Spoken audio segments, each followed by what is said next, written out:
محمد وآل محمد صلوات. اللهم صل على محمد وآل محمد وعجل فرجهم. خاموشیوں سے ہی پوچھو ان آنسوں سے ہی پوچھو خاموشیوں سے ہی پوچھو ان آنسوں سے ہی پوچھو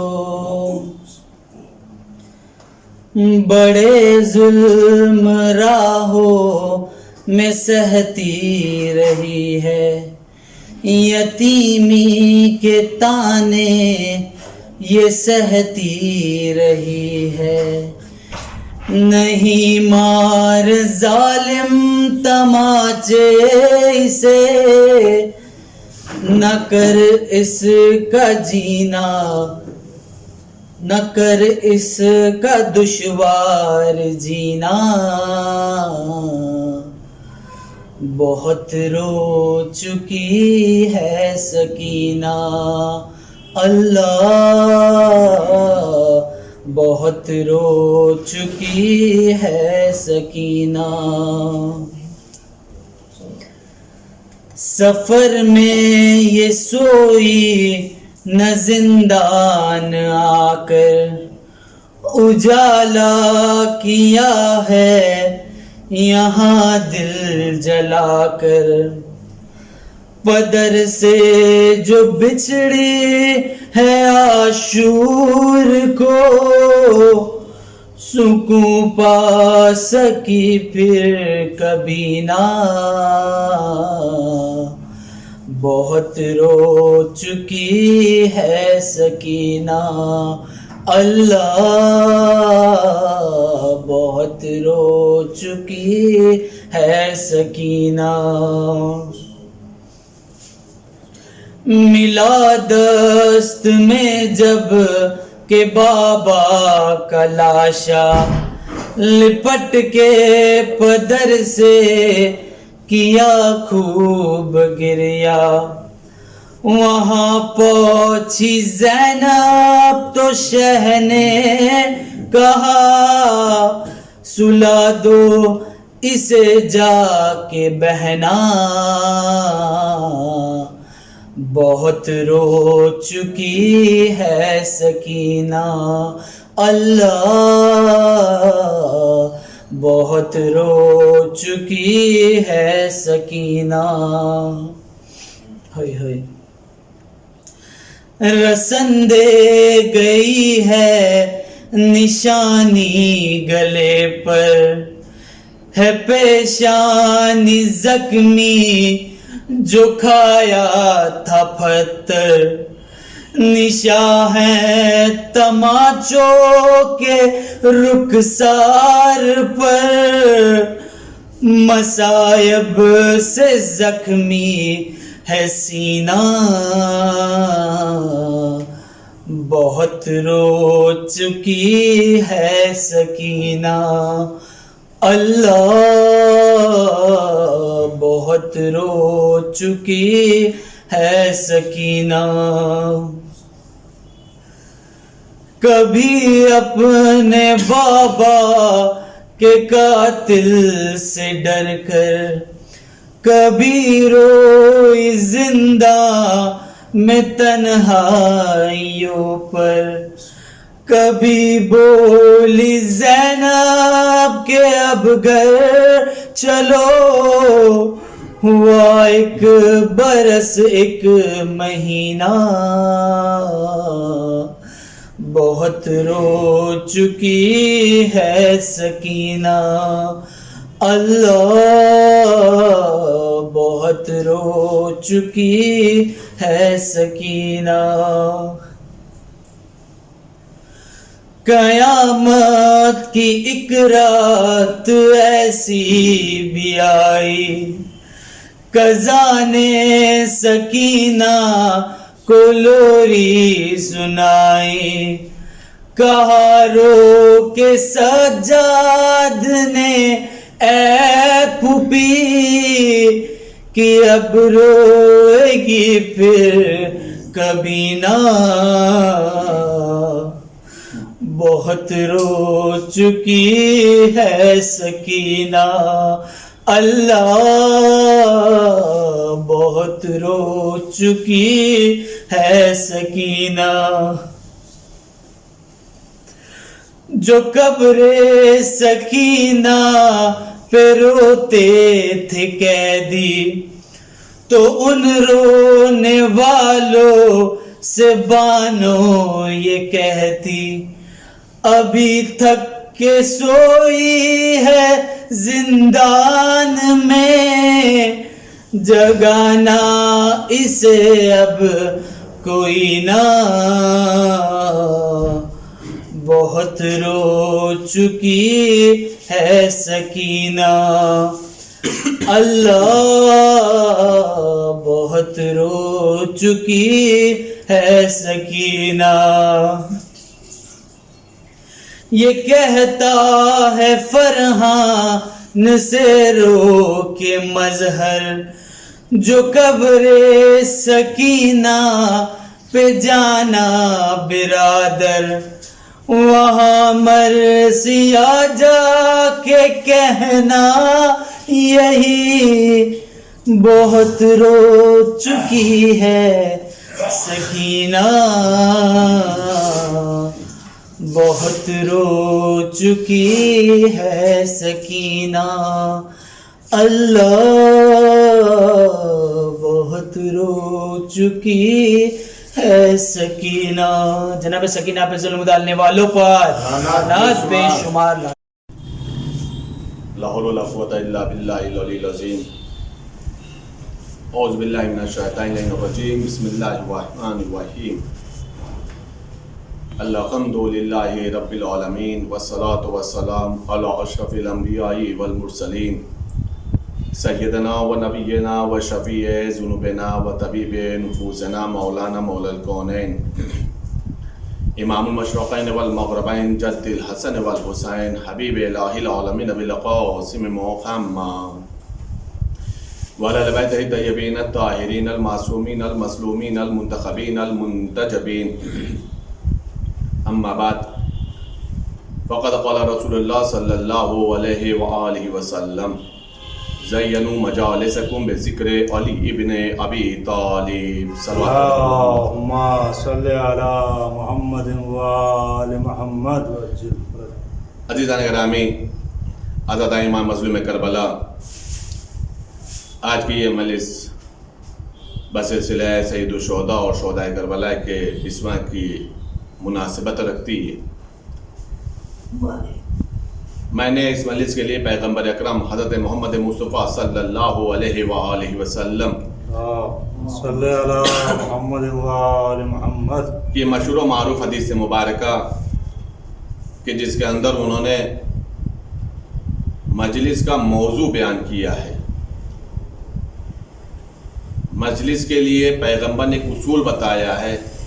پیغمبر ارشاد فرما رہے ہیں، زینوا مجالسکم بذکر علی ابن ابی طالب، تم اپنی مجلسوں کو زینت دو علی ابن ابی طالب کے ذکر سے۔ عزیزان گرامی، کائنات میں آل محمد اکیلی وہ ذوات مقدسہ ہیں کہ جن کے سلسلے سے پیغمبر نے الگ الگ عنوان سے تعارف بھی کرایا ہے، اور الگ الگ انداز سے ان کی فضیلت اور ان فضیلتوں پر اللہ نے کیا ثواب رکھا اس بات کو بیان فرمایا ہے۔ چونکہ ہمارا موضوع فی الحال اس وقت یہ نہیں ہے، ہمارا موضوع تو ذکر امیر المومنین کے سلسلے سے ہے کہ جو پیغمبر نے ارشاد یہ فرمایا ہے کہ تم اپنی مجلسوں کو زینت دو علی ابن ابی طالب کے ذکر سے۔ پہلا مسئلہ تو یہ ہے کہ اللہ کے رسول نے یہ کیوں ارشاد فرمایا، جبکہ خود پیغمبر نے اپنے آپ کو الگ کر دیا۔ پیغمبر نے یہ نہیں فرمایا تم اپنی مجلسوں کو ہمارے ذکر سے، ہمارے نام سے، ہماری ذات سے زینت دو، بلکہ پیغمبر خود ارشاد فرما رہے ہیں کہ تم اپنی مجلسوں کو زینت دو علی ابن ابی طالب کے ذکر سے۔ اور اس کے بعد یہ بھی بتایا اسی حدیث کے آگے کہ کیوں پیغمبر فرمایا اس لیے کہ علی کا ذکر میرا ذکر ہے، میرا ذکر خدا کا ذکر ہے، اور خدا کا ذکر عین عبادت قرار دیا گیا۔ سبحان اللہ۔ کائنات میں یہ امیر المومنین کی عظمت و منزلت کے لیے عجیب حدیث ہے کہ ذکر بندہ کا ہوتا ہے اور خدا بند عالم اس ذکر میں ثواب جو شمار کرتا ہے وہ عبادت کا شمار کرتا ہے۔ سبحان اللہ سبحان اللہ۔ ایک علی کے ذکر میں ذکر نبوت بھی ہوتا ہے، ایک علی کے ذکر میں ذکر ولایت بھی ہوتا ہے، ایک علی کے ذکر میں ذکر امامت بھی ہوتا ہے، ایک علی کے ذکر میں ذکر وصایت بھی ہوتا ہے، ایک علی کے ذکر میں ذکر توحید بھی ہوتا ہے، ایک علی کے ذکر میں ذکر الوہیت بھی ہوتا ہے۔ یعنی ایک علی کا ذکر کرو تو تمہیں علی کا بھی ذکر کا ثواب ملے گا، پیغمبر کے بھی ذکر کا ثواب ملے گا، اور اللہ کے بھی ذکر کا ثواب ملے گا۔ اب عزیزان گرامی بات یہیں تک نہیں ہے، بلکہ اگر آپ دیکھیں امیر المومنین کی ذات کو اٹھا کر کے، یہ میں جو بات عرض کر رہا ہوں مجھے کسی نتیجے تک لے کر کے آنا ہے۔ اگر آپ امیر المومنین کی ذات کو اٹھا کر کے دیکھیں تو صرف اور صرف ذکر تک مسئلہ نہیں ہے۔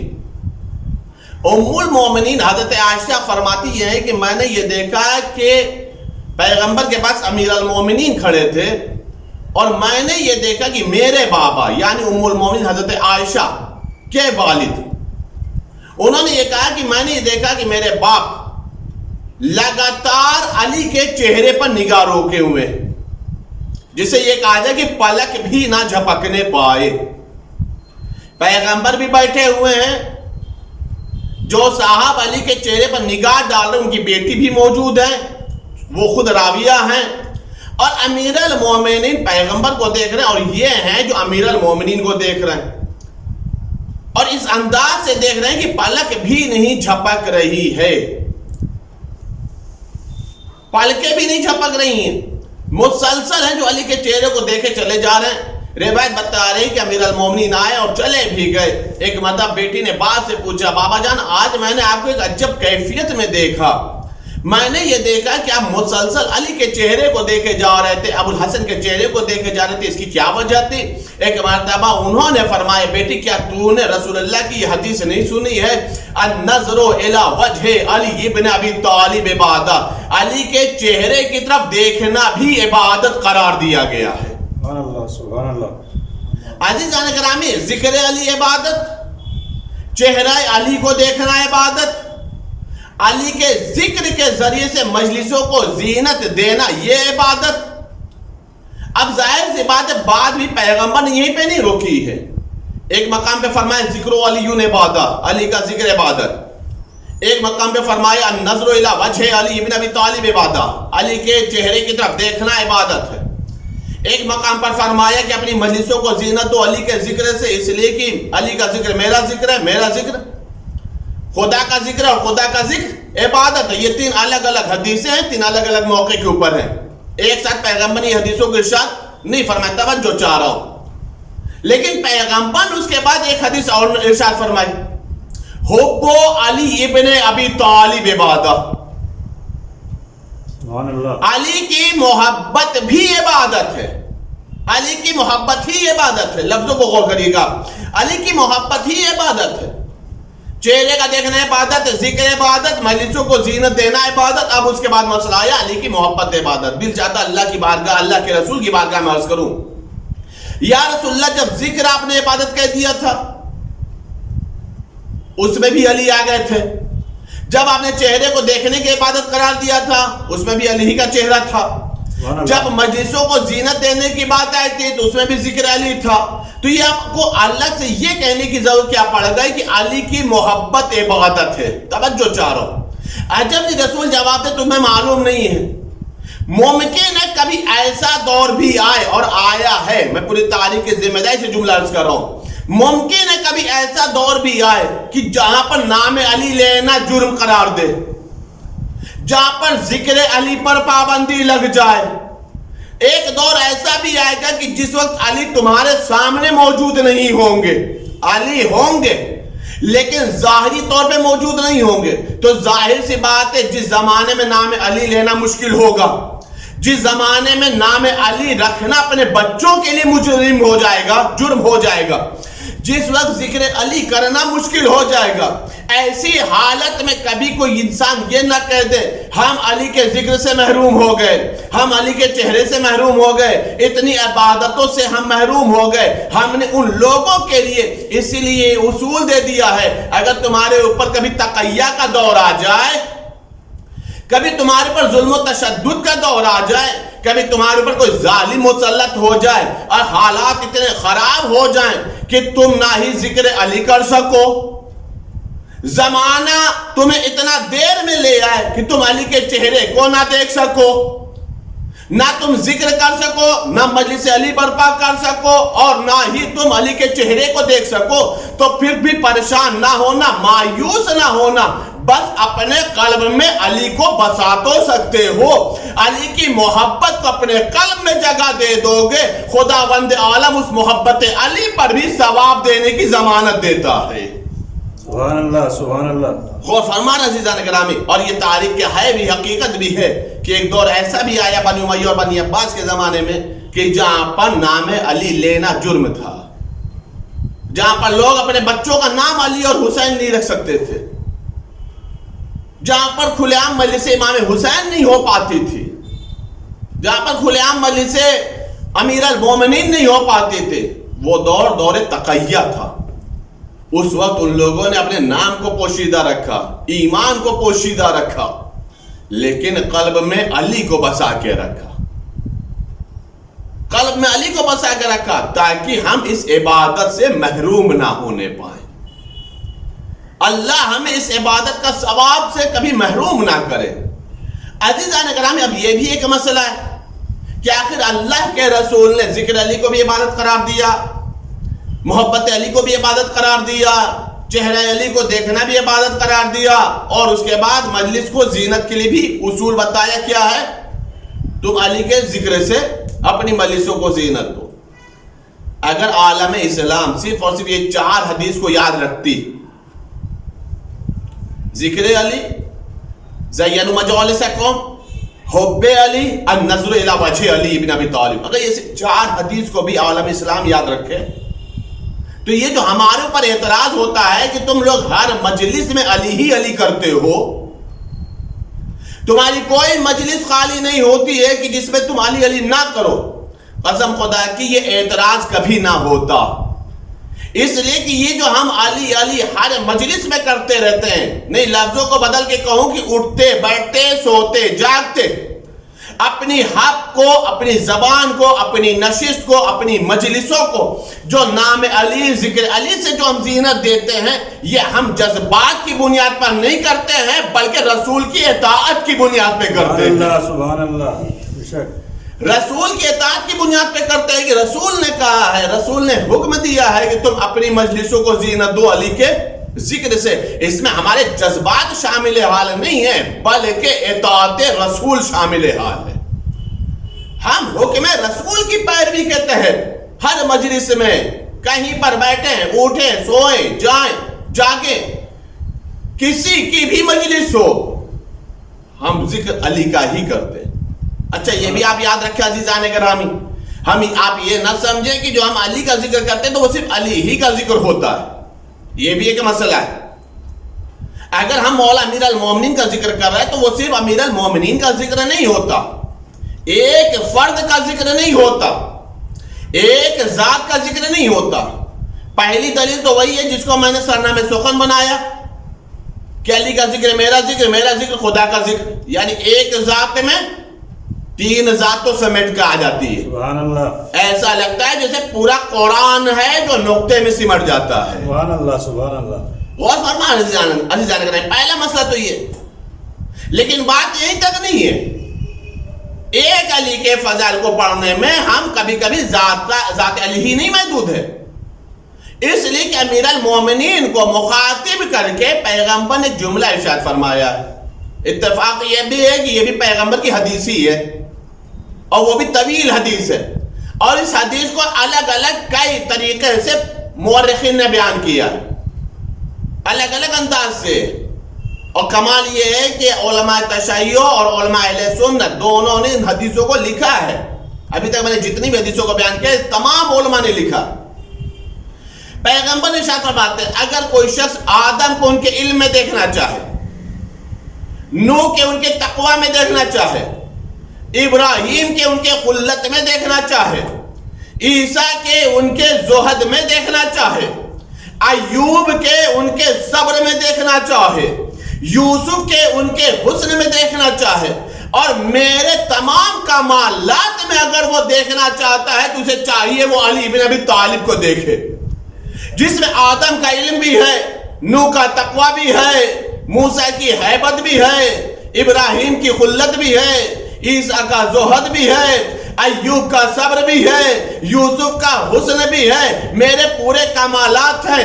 عزیزان گرامی, اس کا مطلب ایک علی کی ذات ہے, ایک ذات امیر المومنین ہے جو اتنا خوشنما گلدستہ ہے کہ جس کے اندر تمام انبیاء کے پھولوں کی خوشبو پائی جاتی ہے. ایک صلوات پڑھ دے بر محمد و آل محمد. اللہم صلی علی محمد و آل محمد وعجل فرج. ایک علی کی ذات میں تمام انبیاء کا جلوہ نظر آتا ہے, تمام انبیاء کے کمالات نظر آتے ہیں.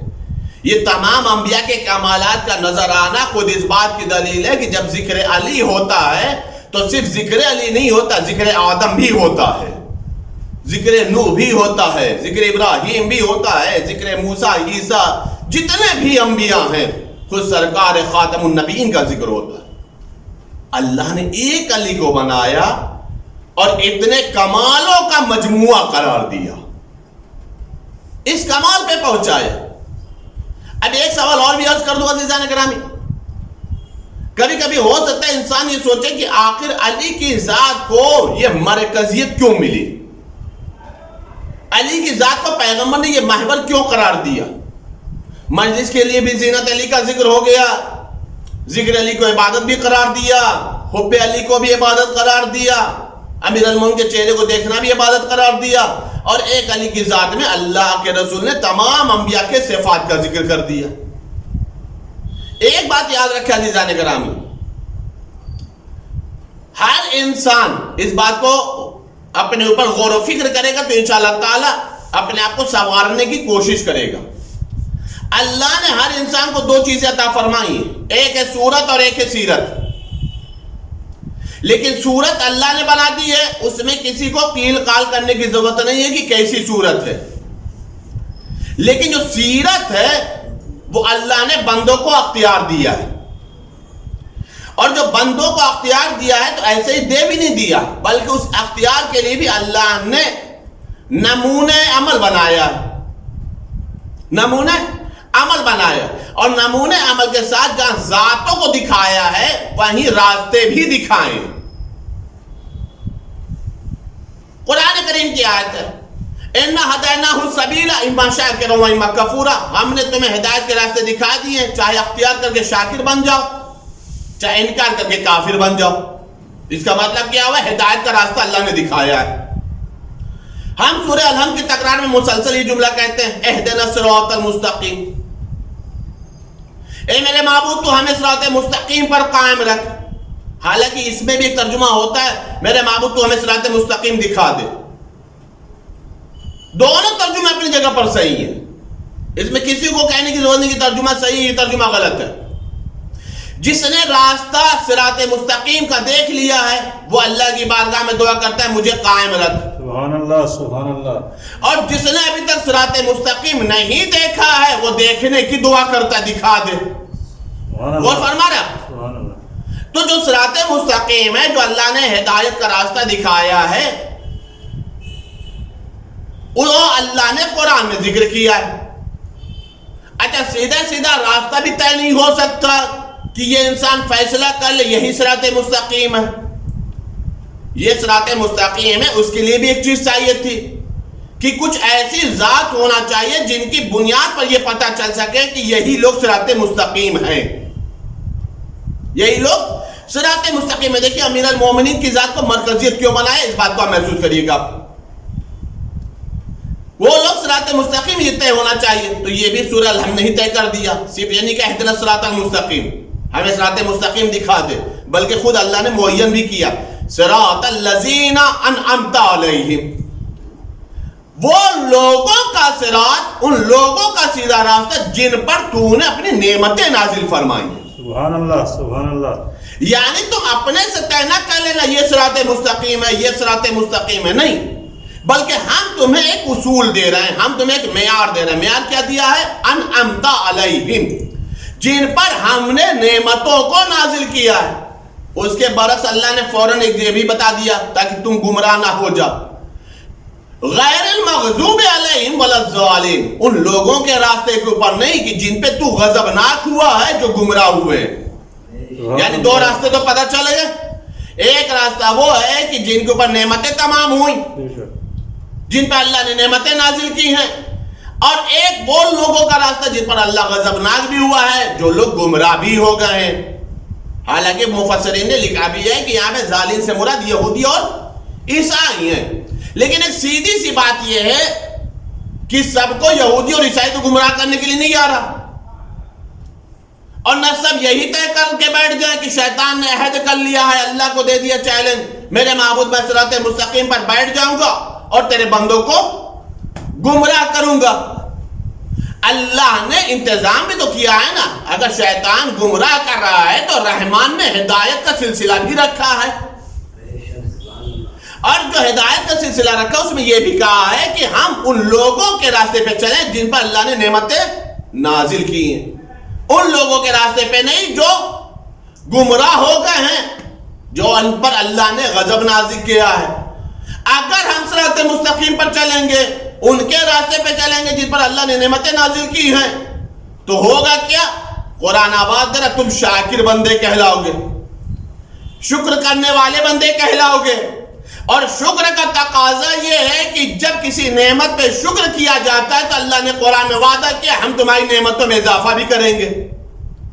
یعنی اگر ہدایت پا گئے، شکر کرنے لگے، میرے معبود تیرا لاکھ لاکھ شکر ہے تو نے مجھے علی دیا، تو نے مجھے مولا حسن دیا، میرے معبود تیرا لاکھ لاکھ شکر ہے، تو نے مجھے ائمہ اثنا عشر عطا فرمایا، میرے معبود تیرا لاکھ لاکھ شکر ہے کہ تو نے آج بھی مجھے لاوارث نہیں رکھا، میرے معبود تیرا لاکھ لاکھ شکر ہے آج بھی ہمارے سرپرست موجود ہے، میرے معبود تیرا لاکھ لاکھ شکر ہے کہ آج بھی ہم امام زمانہ کے زیر نگرانی زندگی گزار رہے ہیں، میرے معبود تیرا لاکھ لاکھ کرم ہے کہ جو اس کو تو نے، تمام لوگ بغیر ہادی اور رہبر کے ہیں، لیکن اللہ کا لاکھ لاکھ شکر ہے کہ آج بھی ہمارے پاس ایک معصوم ہادی یوسف زہرا موجود ہے. تو ہوگا کیا کہ چونکہ ہم شکر کریں گے تو ہمیشہ ہم صراط مستقیم پر قائم رہیں گے. اور صرف صراط مستقیم پر قائم نہیں رہیں گے، چونکہ نعمتوں میں اضافہ ہونا ہے تو معرفت توحید میں بھی اضافہ ہوگا، معرفت نبوت میں بھی اضافہ ہوگا، معرفت ولایت میں بھی اضافہ ہوگا، معرفت امام زمانہ میں بھی اضافہ ہوگا، معرفت امامت میں بھی اضافہ ہوگا، معرفت عصمت میں بھی اضافہ ہوگا، آل محمد کو سمجھنے میں بھی اضافہ ہوگا، عرفان آل محمد کو سمجھنے میں اضافہ ہوگا. یہ کیوں ہوگا؟ چونکہ ہم نعمتوں پہ شکر کر رہے ہیں. توجہ چاہ رہا ہوں، ہم نعمتوں پہ شکر کر رہے ہیں، ہم اس صراط مستقیم پر رہیں جن پر اللہ نے نعمتیں نازل کی ہیں. سوال یاد رکھیے گا، سوال کیا ہے کہ اللہ نے علی کو، اللہ کے رسول نے علی کو ہی مرکزیت کیوں عطا فرمائی ہے؟ ان تمام کمالات کا مرکز علی کو ہی کیوں قرار دیا؟ توجہ چاہ رہا ہوں عزیزان گرامی، دو لفظ ہیں، ایک لفظ ہے نعمت کا نازل ہونا اور ایک لفظ ہے نعمت کا تمام ہونا. نعمتیں نازل ہو رہی آدم سے اور اس کے پہلے سے شروع ہوں گی انشاءاللہ. نعمتیں نازل ہو رہی، آج بھی نعمتیں نازل ہو رہی، کوئی نعمت سے محروم نہیں ہے. کوئی یہ نہیں کہہ سکتے میرے پاس نعمت نہیں ہے، اللہ نے نعمت دی ہے، نعمتوں کا نزول جاری ہے. عزیزان گرامی، پوری کائنات میں اور مولا کائنات میں یہ فرق ہے. پوری کائنات وہ ہے جو جس کے اوپر نعمتیں نازل ہوتی ہیں. مولا کائنات وہ ہیں کہ جب ان کی غدیر میں ولایت کا اعلان ہوا ہے تو اللہ نے یہ نہیں کہا کہ آج کے دن میں نے نعمتوں کو نازل کر دیا، بلکہ اللہ ارشاد فرما رہا اليوم اکملت لکم دینکم واتممت علیکم نعمتی، دیکھو آج کے دن میں نے دین کو مکمل کر دیا، نعمتوں کو تمام کر دیا ہے، نعمتیں تمام ہوئی ہیں ولایت علی کے اوپر۔ عزیزان گرامی، اب تو کسا لوگوں کو سمجھ میں آ جانا چاہیے کہ کائنات والوں میں اور مولا کائنات میں فرق کیا ہے۔ کائنات وہ ہے کہ جس کے اوپر نعمتیں نازل ہوا کرتی ہیں، مولا کائنات وہ ہے جن پر اللہ نعمتوں کو تمام کیا کرتا ہے۔ سبحان اللہ سبحان اللہ۔ غور فرمائیں۔ اللہم صلی علی محمد وآل محمد، نعرہ حیدری یا علی۔ عزیزان گرامی غور فرما رہے ہیں آپ؟ سبحان اللہ۔ تو یہ ہے مسئلہ امیر المومنین کی مرکزیت کا۔ آدم آئے تھے، دین کو تبلیغ کیے، نوح آئے شریعت کو پہنچائے، ابراہیم آئے جفا کشی کیا، موسیٰ آئے فرعون سے مقابلہ کیا، عیسیٰ آئے انہوں نے صبر کا جوہر دکھایا، ایوب آئے بہت ہی زیادہ محنت اور مشقت کیا، پیغمبر آئے انہوں نے دین اسلام کو تبلیغ کیا، سب کچھ کیا، لیکن یہ سب کا سب دین کی تبلیغ ہو رہی تھی، دین مکمل نہیں ہو رہا تھا۔ سب کے سامنے نعمتیں نازل ہو رہی تھی، نعمتیں تمام نہیں ہو رہی تھی۔ دین بھی کامل کب ہوا، نعمتیں بھی تمام کب ہوئیں، اللہ دین اسلام سے راضی کب ہوا ہے کہ جس وقت ولایت امیر المومنین کا اعلان ہوا ہے۔ غور فرما عزیزان گرامی، یہ ہے امیر المومنین کی ذات۔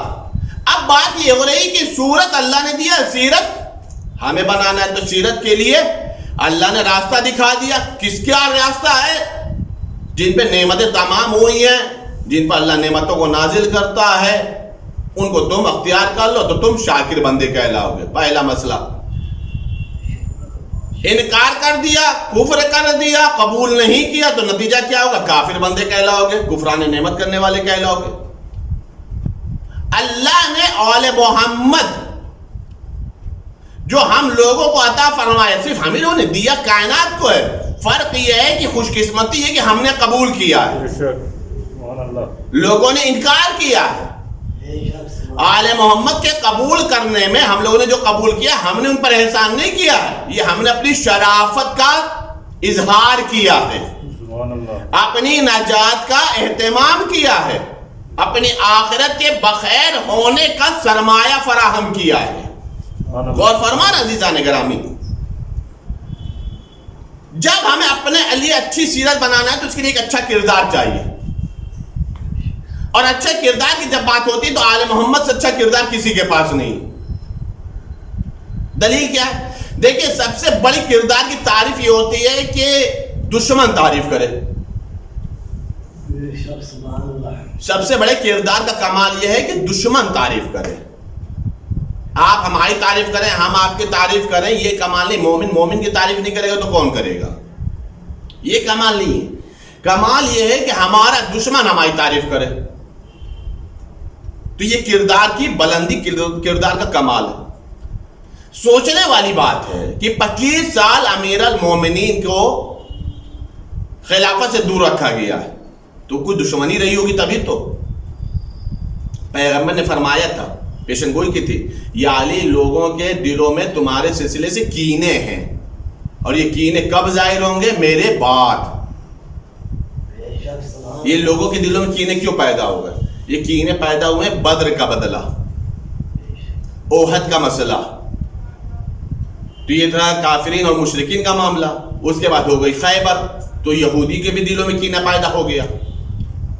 خندق پیدا ہو گئی، جہاں پہ تمام کے تمام حزب تھے، احزاب کہتے ہی ہیں، تو اور بھی قبیلوں کے اندر کینے پیدا ہو گئے۔ غور فرما رہے ہیں آپ، کینے پیدا ہو رہے ہیں، حسد پیدا ہو رہا۔ علی ہی کے بارے میں کینہ کیوں پیدا ہو رہا ہے؟ کیونکہ فاتح بدر بھی علی بنے، فاتح احد بھی علی بنے، فاتح خیبر بھی علی بنے، فاتح خندق بھی علی بنے۔ تو ظاہر سی بات ہے، جب سب کے سر تن میں جدا ہو رہا ہے، سب کا قلعہ قمع ہو رہا ہے، علی فاتح بن رہے ہیں، تو وہ تو کئی اعتبار سے حسد اور کینہ پیدا ہوگا۔ حسد اس بنیاد پہ پیدا ہوگا، یہی کیوں فاتح بن رہے ہیں؟ تو بھائی جو میدان میں رکے گا وہی تو فاتح بنے گا۔ سبحان اللہ سبحان اللہ۔ جو میدان میں رکے نہیں، ٹکے نہیں، تو وہ فاتح کہاں سے بنے گا؟ علی رکتے تھے، ٹکتے تھے، زخم کھاتے تھے، محنت کرتے تھے، جہاد کرتے تھے، لہذا فاتح بنتے تھے۔ تو ایک تو بنیادی حسد کی، دوسرا مسئلہ کیا تھا کہ جس کے آبا و اجداد کو مارا، کسی کے باپ کو مارا، کسی کے بھائی کو، کسی کے چچا کو، کسی کے ماموں کو مارا، تو نتیجہ ظاہر سی بات ہے وہ قبیلوں میں، خاندان میں کینہ بٹا۔ اچھا یہ قبیلوں میں جو کینہ بٹا اس کی بھی ایک مسئلہ ہے۔ ظاہر سی بات ہے یہ اتنے زیادہ کینے والے ہوتے تھے کہ ایک ایک اونٹ کے اوپر 40 سال جنگیں کرتے تھے۔ عرب کی یہ تاریخ رہی ہے، اور وہ ایک اونٹ کی وجہ سے نہ جانے کتنے انسانوں کا قتل ہوتا تھا۔ یعنی ان کی نگاہوں میں اونٹ کی قیمت تھی، انسان کی کوئی قیمت نہیں تھی۔ وہ اتنے زیادہ شکی القلب ہوتے تھے کہ اپنے ہی پارے جگر، اپنے ہی جگر کے ٹکڑے کو، لڑکی پیدا ہو گئی تو زندہ ترگور کر دیتے تھے۔ تو جن کی نگاہوں میں، آبا و اجدادوں کی نگاہوں میں اپنی بیٹی کی قدر نہ ہو، انسان کی کوئی قدر نہ ہو، اب اگر ان کے آبا و اجداد کی اولادوں کو امیر المومنین قتل کرتے ہوں، باپ کو قتل کر دیا، بھائی کو قتل کیا، بیٹے کو قتل کیا، یہودیت کا قلعہ قمع کیا، عیسائیت کا قلعہ قمع کیا ہے، تو ظاہر سی بات ہے کہ جن کا کینہ اس قدر ہو، اب ابو طالب کے بیٹے کے بارے میں ان کا کیا حال ہوگا؟ کیا کہنے ہیں؟ یہ تو پوری تاریخ ہے کہ اونٹ کے مقابلے میں انسان کو قتل کرتے تھے، تو یہ انسان کے مقابلے میں تو پورا گھوم پھر کر کے یہ جو کینہ آتا تھا کس کے لیے آیا؟ امیر المومنین کے لیے آیا۔ پیغمبر اسی لیے ارشاد فرمایا یا علی، لوگوں کے دلوں میں کینہ ہے، پنپ رہا ہے، یہ سب کے سب کینہ ظاہر ہو جائے گا۔ کب ہوگا؟ میرے وفات کے بعد، میری شہادت کے بعد۔ تو سوچنے والی بات ہے، بدر سے انتقام چل رہا ہے اور لوگوں کی نگاہوں میں علی